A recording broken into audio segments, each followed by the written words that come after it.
Assalamualaikum warahmatullahi wabarakatuh. Perkenalkan, nama saya Nurul Hidayah. Di sini saya akan meringkas sedikit materi dari Ulumul Quran yang berjudul tentang ilmu maki dan ilmu madani. Pengertian ilmu maki dan madani, perkembangan dan dinamika turunnya wahyu mendapatkan respon yang sangat beragam. Begitu pula peristilah-peristilahan yang muncul dalam kajian terhadap Al-Quran, mulai dari istilah ayat, surat, asbabun nuzul, wakaf, washab, dan lain sebagainya. Yang tak kalah menarik mengenai istilah yang disebutkan dalam studi Al-Quran adalah maki dan madani. Ada juga yang menyebut dengan istilah makiyah dan madaniyah. Kata maki dan madani merupakan bagian terma yang ada di dalam kajian Al-Quran yang dimaksudkan untuk memberikan nama jenis surat atau ayat dalam Al-Quran. Keduanya lahir dari dua nama kota besar yang ada di Jazirah Arab, yaitu Makkah dan Madinah. Lalu dinisbahkan dengan isim sifat, yaitu yang ditandai dengan alamat ya nisbah, maka jadilah kata maki dan madani. Surat makiyah ialah wahyu yang turun kepada Muhammad SAW sebelum hijrah. Meskipun surat itu tidak turun di Makkah, seperti yang turun pada saat Fatu Makkah atau penaklukan kota Makkah, waktu haji wada atau perpisahan, atau dalam perjalanannya ilmu maki dan madani, karena ia merupakan bagian dari disiplin ilmu Al-Quran, ulumul Quran yang sudah berdiri sendiri dan sistematis atau mudawan.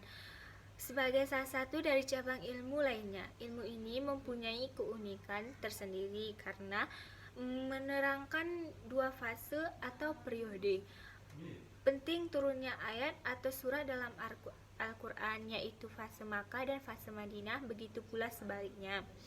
Ilmu maki dan madani adalah ilmu yang membahas ilmu bagian Al-Quran, surat atau ayat-ayat Al-Quran.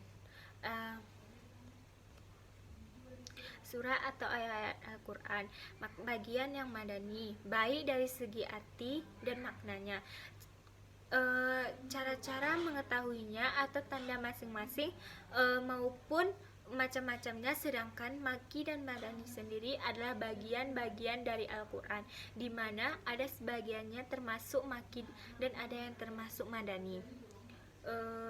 Dalam memberikan kriteria mana yang tersebut maki dan mana yang tersebut madani, itu ada di dalam pendefinisikan masing-masingnya. Ada beberapa teori dan pendekatan. Oleh karena terdapatnya perbedaan orientasi yang menjadi dasar tujuan masing-masing.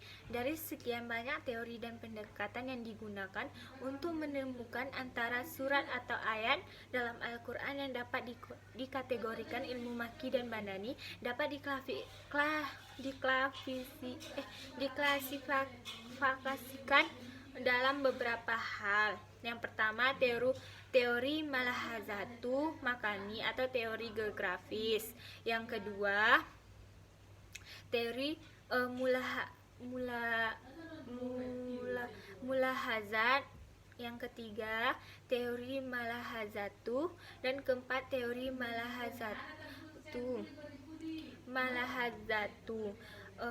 Ada juga yang melukiskan tentang pembindaan ta'rif atau pengertian maki dan madani dengan perspektif yang hampir sama dengan pendefinisian di atas. Pengetahuan yang perlu dimengerti berkait dengan maki dan madani adalah membahas kerangka keilmuan itu dari 4 segi, yaitu yang pertama dari segi masa turunnya, yang kedua dari segi tempat turunnya, dan keempat dari segi topik yang diutamakan, dan keempat dari segi orang-orang yang dihadapinya. Jadi, mengetahui surat-surat atau ayat yang turun di Makkah dan Madinah dan yang turun di Makkah dan Madinah menjadi penting untuk dapat memahami dan menafsirkan Al-Quran dengan benar. Itulah sebabnya antusiasme pada sahabat dalam para tabi'in sangat besar terhadap hal itu. Sehingga Ibnu Mas'ud pernah berkata, demi Allah yang tidak ada Tuhan kecuali Dia, tidak ada surat pun dari kitabullah yang turun melainkan saya ketahui dalam di mana ia turun, dan tidak ada satupun seorang yang lebih tahu atau alim dengan kitabullah daripada saya, dan orang itu dapat didatangi dengan kendaraan onta, pasti saya didatangi dia. Hadis Bukhari. Mungkin ini saja yang dapat saya sampaikan. Wabillahi taufiq wal hidayah. Wassalamualaikum warahmatullahi wabarakatuh.